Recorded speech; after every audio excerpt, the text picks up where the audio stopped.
Hey guys, Mark the Mentor here, back with another video. All right, so this one's going to be story time.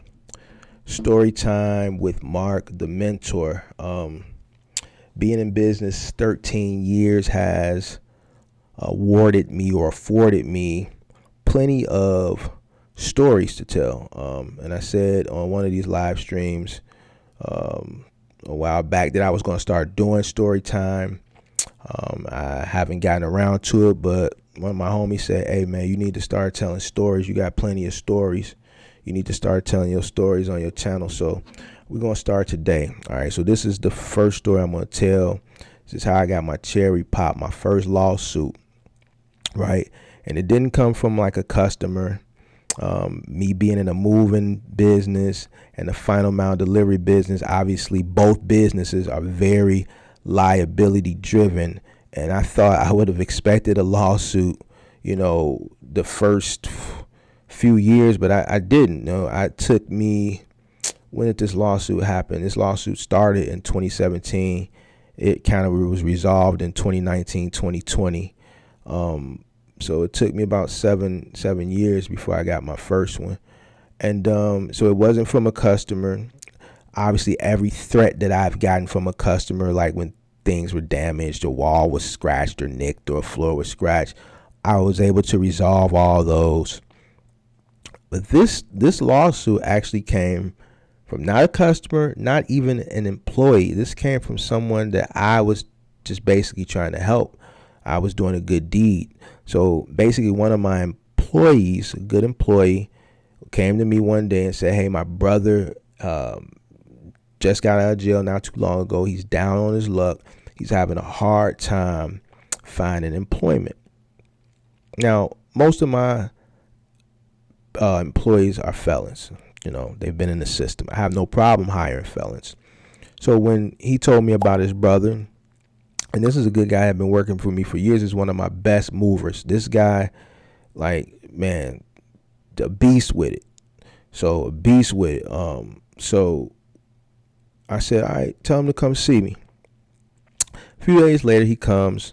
Now, this isn't a guy that I didn't want to put him on the trucks. I didn't want to put him on the moving side of the business. I didn't want to put him in the trucking company. I didn't want to put him on the final mile side of my business. I didn't want him out there. I needed to feel him out because he had been in the system, and I'm a good judge of character.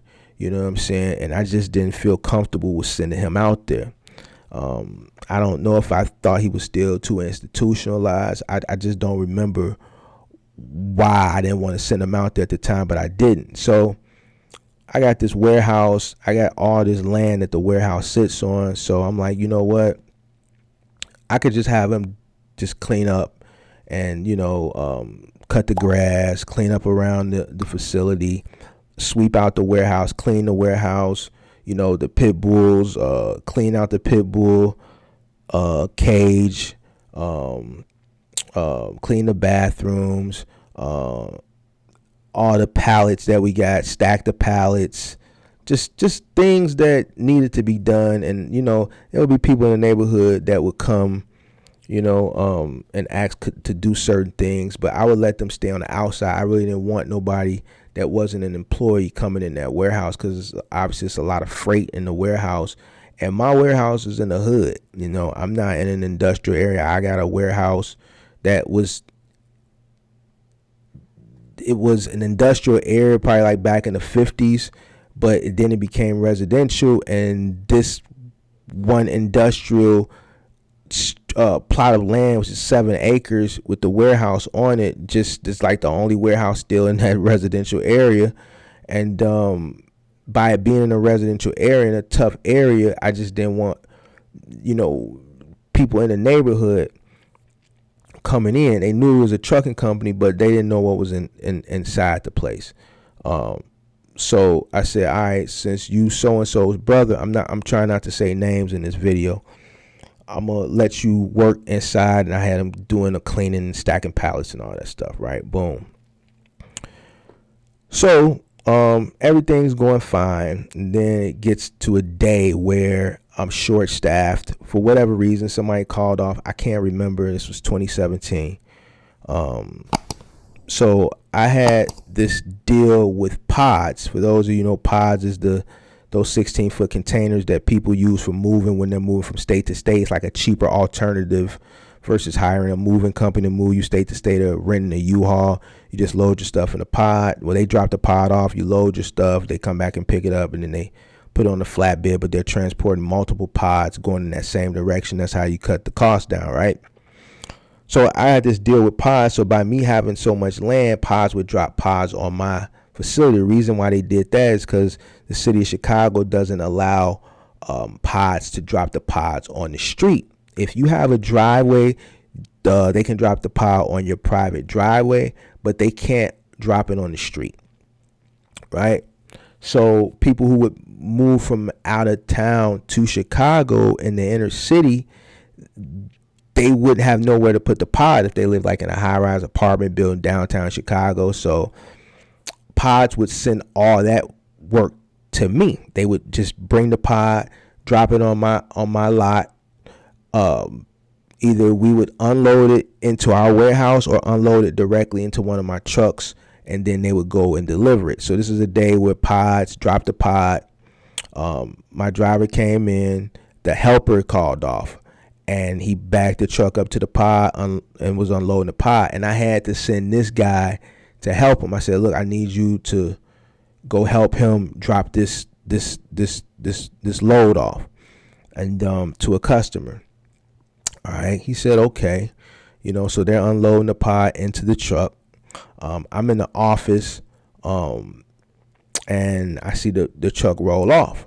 About 5 minutes after the truck roll off, I get for the call. Hey, Mark, what's up? Hey, so-and-so on the phone, and they got into an accident right around the corner. I said, man, put them through. Boom. What's up? Man, we just got into an accident. Where y'all at? He tell me where he at. They like 5 minutes away. I said, all right, I'm finna roll up there. I get up there. I see my truck, right, in the middle of the intersection, and I see the car that they got into the accident with. It was a Hyundai Elantra. All right, so basically the Elantra, I don't know who was at fault. I don't know who ran the red light. I don't know. Still don't know to this day, because none of that was resolved. But anyway, long story, obviously because I got sued, so it was bigger fish to fry. So the accident wasn't even the main issue. But anyway, the passenger side of her Hyundai Elantra collided with the driver's side bumper of the truck. So I get that, pull up. I see the ladies outside of her car. My driver's outside the truck. They're talking. I don't see this guy. Right. So I park. I get out. As I'm walking to the intersection, I see the guy still sitting in the truck. So I look at him. He's laid out in his seat like this, like Mike Tyson or something just beat him up, like he's knocked out. And I'm trying to figure out why his eyes are rolling up, eyes rolling in his head and shit. And I'm just like, okay, what's up with this dude? So here come all the ambulance chases. Now, for those people who live here in Chicago, towing is really, really shady here. All right. The towing industry in this city is very shady. You got what we call ambulance chasers. So these tow companies, they listen to the scanners all day. And whenever there's an accident, they race to it. They try to get that tow. And you're like, why are they racing to the tow? Why don't they just sign up with a company, AAA, and just be a contractor? Because this is what they do. When they listen to the scanner accident, they catch people when they're vulnerable. They pull up. Oh, don't worry, we're going to tow you back to our yard, and then just have your insurance company calls. Then when the insurance company call to get the car towed out of that lot to wherever they're going to get the repairs done, they charge them exorbitant fees, $6,000, $7,000, $8,000 for a $200 tow. You look at the invoice, they charge them $800 to clean up where the accident was at, $3,000 for the tow. Just a bunch of I'm telling you, you can look it up. It's bad here. So all these tow trucks pulling up, and they just pull up and they don't ask you, do you need help or are you okay? They pull up and just start backing up to the car. So like 2 or 3 of them pulled up, they racing. One backed up to her vehicle, one backed up to the truck. They get out ready to hook it. They ain't ask nobody for permission. I'm like, what you doing? Man, I'm finna go ahead and hook it up, man. This your truck? Yeah, I'm the owner of this company. And this is one of my branded trucks. So it's got my company name, everything on the side, 800 number, all that. So I'm like, man, I own this company. He's like, all right, well, just have your insurance company call us and we're going to just tow it. Bro, I don't need you to tow my truck to your yard. I got a whole 7-acre warehouse, 7-acre yard with a warehouse on it. Man, but you can't drive it like this. Listen.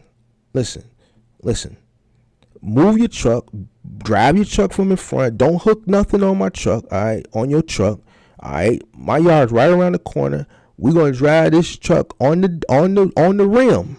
It's already damaged. We're gonna drive it on the rim. I'm not paying for a tow to your yard. I'm not even paying a tow to tow me around the corner to my yard. We're gonna drive it on the rim, right around the corner, man. Move your truck, bro. Move your truck.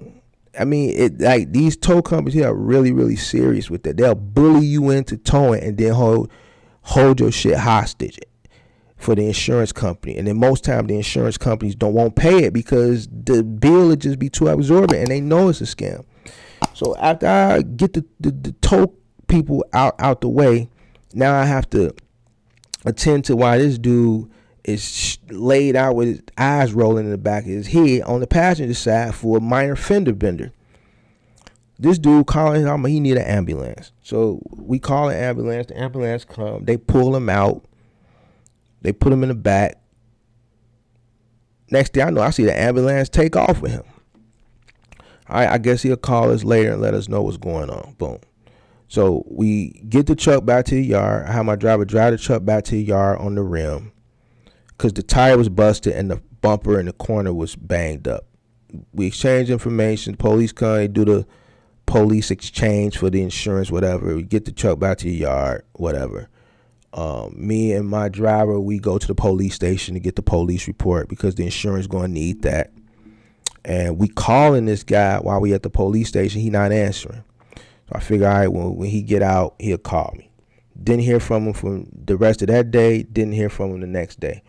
He ended up coming to the yard 2 days later. So boom, I'm sitting in the office. All right, so I got the big corner office in the back, right? So I'm looking. I just happened to look up. So I got my 4 screens. All right, I got one screen. So 4 screens. To the left, I got the couch, big couch to the left. And then above the couch, I got a huge flat screen TV with every single monitor. Now, I got cameras everywhere. In the office, outside the office, around the warehouse, everywhere. I'm seeing everything coming. All right. I'm in a rough market. Chicago is rough. And my warehouse is in the hood. I got people working for me that's about that life. I've had to fire people. I've really had, I got a lot of stories to tell. You know what I'm saying? I got a lot of stories I could tell. So I got cameras everywhere. I got to see everything coming at all times. You know what I'm saying? So I see this dude riding a bike up the yard. I see him riding the bike. I'm like, oh, okay, cool. He okay. He just coming up to let me know. So I see him coming. He come in. I hear him like, man, Mark here. They're like, yeah, he in his office. I hear the knock on the door. Boom, boom, boom, boom, boom, boom. Come in. So he comes in. He closes the door behind him. I remember I got the couch to the left of me. He sits down on the couch. He doesn't speak or nothing. So I turn over. I'm looking at him. I'm like, hey, what's up? You good? He goes in his pocket. I mean, this is what he did. This is like out of a movie. He goes in his pocket. He pulls out 3 prescription bottles. He still ain't spoke to me. Pulls out 3 prescription bottles. Sets them all on the floor, lined up 1, 2, 3. Sets them on the floor and then sits back and crosses his legs and said, how we gonna handle this? I said, here we go. I said, how we gonna handle what? He said, man, I need something for my motherfucking time. Now, I don't cuss in my videos. But I'm telling y'all the story, you know. I said, from your time? What you mean? Man, well, I'm saying for my motherfucking time. I need something for my motherfucking time. I'm like, bro, what you talking? I'm like, what's wrong with you, man? I said, all right, let's cut to the chase. How you want to play this, man? I said, what you looking for? He said, man, just shoot me 2,000 and I'll be straight. I said, 2,000? He said, yeah. I said, all right, come back and see me in 2 days. He pick up his bottles. He leave out. So I'm mad as hell. I'm mad as hell. My brother come into the office. My brother's my operations manager. And he's like, man, what he talking about? He said something. I'm not going to go verbatim what my brother said, but he said, what this talking about? I said, man, this dude talking about he want 2,000. Man, you better not give his motherfucking ass nothing. Now, I'm cussing this video because I'm telling this is story time. This is story time now. This ain't educational. I ain't teaching nothing, but it is a lesson to be learned here. So I said, man, I ain't giving him nothing. But, I'm trying, what makes him think he can lean on me? He said, man, he a dope fiend. So, I said, all right, man. I said, well, he going to come back in 2 days, and then we going to let him know. I'm going to let him know. So 2 days pass. He come riding up on a bike. I see him coming. So I'm always watching the cameras. I'm working. I got the 4 screens. I got the trucks. See all the trucks on one screen. My emails on one screen. Other shit on other 2 screens. And then I'm always steady looking over at them cameras. And I'm going to tell you why I'm always looking at them cameras in another video.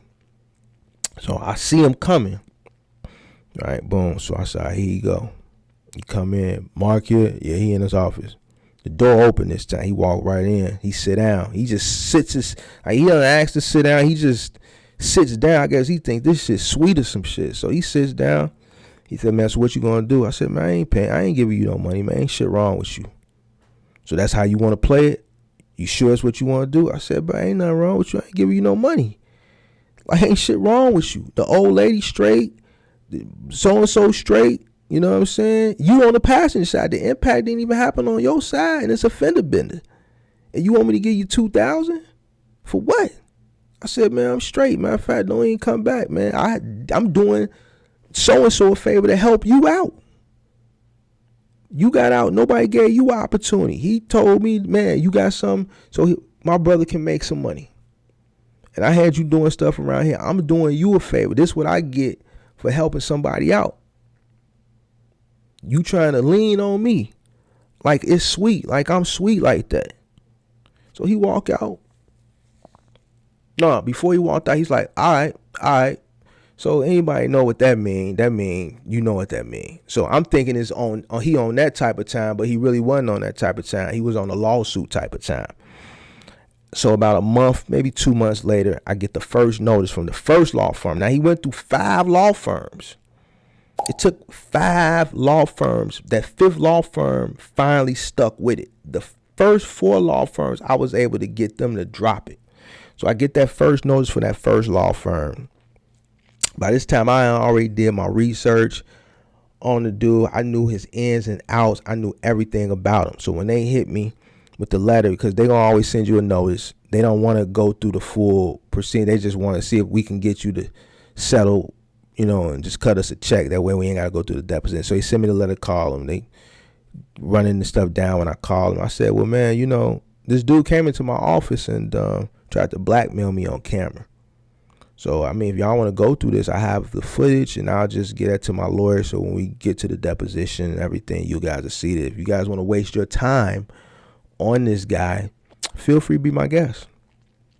So me saying that to them, they're like, you know what?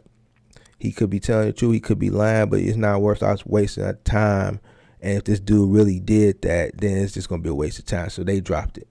Second, a few months later, I get another postcard from a different law firm. Same situation. They dropped it. Third law firm, postcard, same situation. Explain, hey, this dude came in my office. He blackmailed me on camera. They dropped it. Fourth one, same situation. Comes the 5th one. They just didn't want to drop it. So they push. Next thing I know, my insurance company like, man, what's up with this dude? Like, he won't stop, man. Like, he's suing for 20 grand. So I said, okay.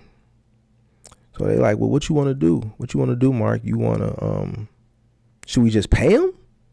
Because remind you, this was a commercial auto accident. So the lawsuit, then, you know, falls under insurance. The insurance is going to cover me for that. So the lawsuit, he was suing my company, my driver, which works for my company, and he was suing the other lady. Me personally wasn't listed. My moving company, my trucking company are corporations. They're incorporated. I run S Corps. So I'm the president of those companies. I'm just a high paid employee. All right. So a little different from an LLC. All right. So he sued my company, not me personally. So my company, my driver, which obviously my company covers him, and then the lady. So the insurance was like, should we just pay this guy? I said, ain't nothing wrong with him. Well, he's suing for 20. Should we just cash him out or what? I said, no, I don't know. So you want to fight it? I said, yeah, fight it, because if I just pay him out and word gets around that it's sweet like that, then it ain't gonna stop that. He ain't gonna be the last. He's just gonna be the first, because then the word gonna get around. So they said, all right, we'll fight it. All right, so fast forward, this dude was on drugs. He was back on drugs by this point. So obviously his deposition needed to be first. They couldn't find the fucking guy. So how are you suing somebody for 20 grand and you don't even show up to your own deposition? So my deposition had to keep getting pushed back because they couldn't find their own client. And this is the law firm that wouldn't drop it. They really wanted to represent this dope fiend. And see, I didn't know he was a dope fiend at the time. I was just trying to help out a good, loyal employee's brother. Now, I knew something was wrong with him. That's why I didn't put him out there. I kept him close, man. He'd sweep up, cut some grass. That's just a way of giving back. You know what I'm saying? You always, got to help people out. You know what I'm saying? I didn't know he was on that shit. But anyway, I found that out later. But anyway, he wasn't showing up for his deposition. So my deposition was supposed to be June of 2019. It took them so long to find this dude because he had to have his deposition first. My deposition, I didn't actually physically finally go into my deposition until November of 2019. So from June to November, that's how long it took for them to find this cluck. All right, so boom, I go in for my deposition 2019, and I got a team of lawyers. So because you gotta remember, I'm the president of the company, and then obviously my employee, we had to send the team to represent him on his deposition. So it was, my deposition was me. I was sitting, so the deposition was at the guy who was suing me's the law firm that was represented was at their office in that conference room. So I'm sitting at the table. Then my legal team was sitting next to me. The lady who was in the accident, her lawyer was sitting at the end of the table. He was just there for, I guess, notes and things because she's involved. So he had to witness this deposition, I guess. And then the counsel for the cluckhead that was suing me was on the opposite side of the table. Now, I tell you, I felt like a criminal the way they was questioning me. Like, bro, this is like a accident. This dude was suing for 20 grand. Like, y'all are leaning on me like I'm El Chapo or Charles Manson or something. Like, that's how they was coming at my head. Like, man, like, dude, I'm telling you, I'm answering the questions. This shit happened 2 years ago. I don't, like, it's 2019 now. This shit happened in 2017. Now it was one question they asked me, like, man, how did the truck get back to the yard? I said, my driver drove it. The driver, he's like, how did you drive it? What you mean? You turned the key in the ignition and you drove it. He said, wait right here. He leaves the conference room, comes back about 5 minutes with a printout. They had pictures. Oh, let me tell you this story too. This is how fucked up Chicago is. So I gotta rewind back. So at the accident, on the scene of the accident, people were literally pulling over, asking us. So somebody, let's say somebody will pull over and say, "Hey, y'all need a witness?" "No, we straight." And then they'll turn to the lady and say, "Hey, you need a witness?" So basically, whoever said they needed a witness, they was gonna basically lie for them in return for some money. Like, people was literally coming asking both of us, did we need witnesses? If one said no, then they came to the other person, "You need a witness?" So anyway, they had pictures. So people was on the scene. I did remember like random people pulling up, taking pictures, asking us did they want a witness. So I guess the lady had witnesses or what, I don't know. But the dude left out the conference room, came back with pictures. So you mean to tell me you were able to drive this truck back to the yard? I said, man, the accident was like around the corner from the yard.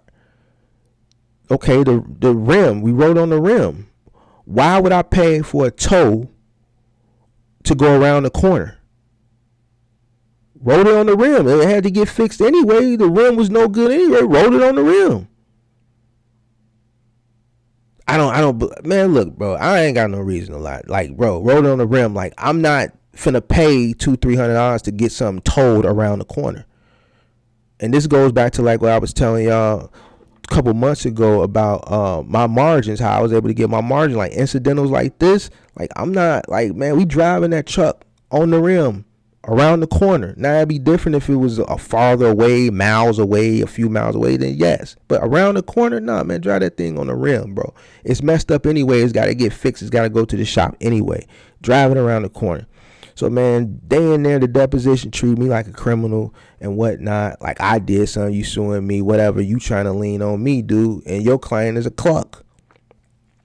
So I go through the deposition. This is November of 2019. Obviously, the pandemic hits us, 3 months later?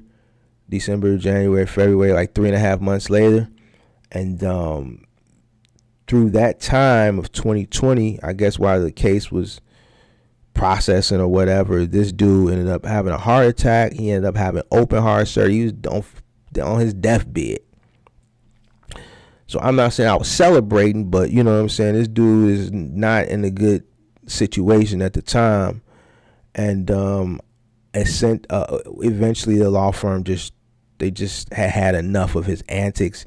Remember, prior year, he wasn't even showing up for his own depositions. So they just dropped it, and he just never pursued with the 6th law firm. Obviously, he knew at that point I just wasn't going to roll over.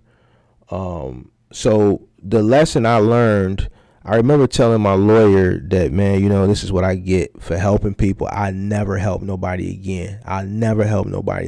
You know, only thing this dude needed to do was sweep up, clean up, stack some pallets, and make $75 a day. Sometimes I give him $100. You know, keep some money in your pocket. He couldn't even do that without looking for an opportunity to sue me, and he got his opportunity. And I found out he was like a career person that did that. He had 2-3 other pending lawsuits while he was suing me for the same thing. Like, how is this dude getting into all these accidents on the passenger side of cars? Like, how is he this lucky that he can consistently get in somebody's car and get into an accident on the passenger side, and him be a passenger, not even drive and deliberately cause the accidents? So I said, man, I was just telling the lawyer, like, man, I'll never help nobody again. Like, if a person come to me and they got somebody that need a little assistance or a little push, I'm not doing it no more. He said, Mark, you know, time I've known you for this past couple years, you know, since this has been going on, man, you're a really good guy, and you can't let one situation and one bad apple stop you from being a good human being. And that really resonated with me, you know what I'm saying? And he was right, you know what I'm saying? Because that person decided to take advantage of me and my kindness, you know, trying to take my kindness for a weakness when I put him in a position to make money when nobody else would give him the opportunity. I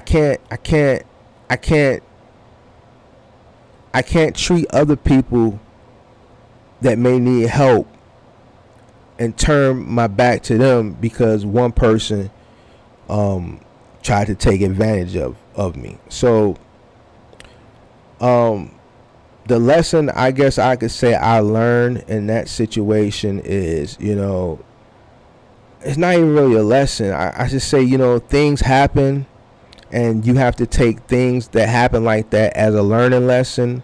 And just, there's a lesson. Just be prepared. Like, luckily I had great insurance, so shout out to Mercury.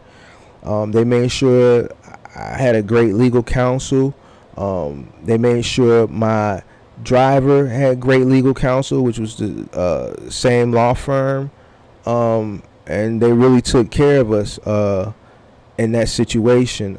So make sure you always pay your commercial auto insurance. Make sure you always pay your general liability.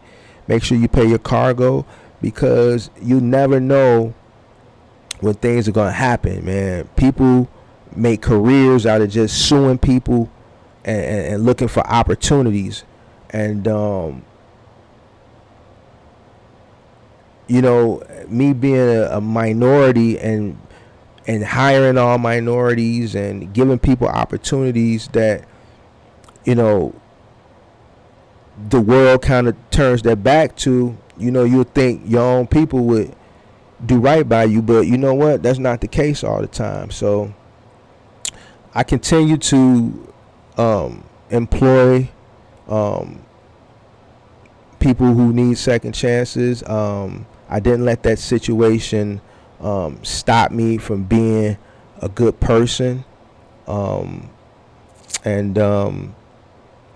that situation was just a great learning lesson. So that concludes this story. Hope it was entertaining for some people out there. And I guess I'll drop another one soon. www.boxtruckcourses.com for your mentorship. Follow me on Instagram. Follow me on TikTok. Hit that subscribe button. Hit that like button. Hit that notification bell so you can stay up to date with all the upcoming videos. And I'm out. Como, showboat, rowboat, wave ride. Cool shorty, too naughty, pool party, wet for the face ride. Annie up, penny down, hand me down, thrift store, old drip. New money, too funny, old shorty, talk about, oh shit.